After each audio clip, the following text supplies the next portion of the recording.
नमस्कार। इन खबर देख रहे हैं आप और आपके साथ मैं हूं मुकुंद।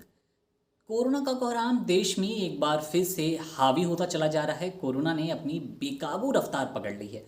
इसका असर महाराष्ट्र, राजधानी दिल्ली और देश के तमाम राज्य झेल रहे हैं। इसी क्रम में इसी श्रेणी में बंगाल भी शामिल हो गया है। बंगाल में भी कोरोना ने अपनी बेकाबू रफ्तार पकड़ ली है। वहां भी कोरोना बेलगाम होता जा रहा है।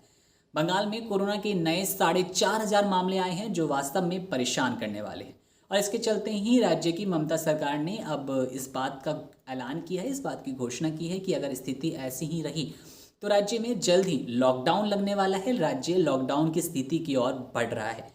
ऐसे में कुछ नए प्रतिबंध, कुछ नए दिशा निर्देश लागू किए गए हैं, जिसके चलते स्कूल और कॉलेजों को पूरी तरह से बंद कर दिया गया है।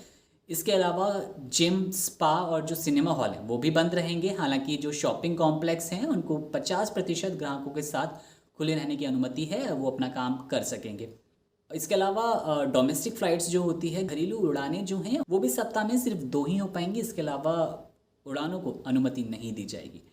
तो जिस तरह से महाराष्ट्र, राजधानी दिल्ली और बंगाल और नोएडा नोएडा से भी खबर आ रही है कि नोएडा में भी कोरोना अपनी बेकाबू रफ्तार पकड़ रहा है। हालात बिगड़ते जा रहे हैं। नोएडा भी धीरे धीरे लॉकडाउन की तरफ बढ़ता हुआ नजर आ रहा है।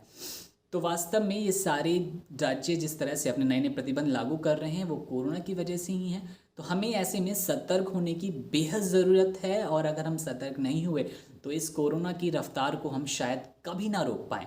इसलिए आप 2 गज की दूरी का पालन करें, मास्क लगाए रखें और जितना संभव हो घर से काम करने की कोशिश करें। अनावश्यक बाहर जाने से बचें। इन खबर चैनल को सब्सक्राइब करें।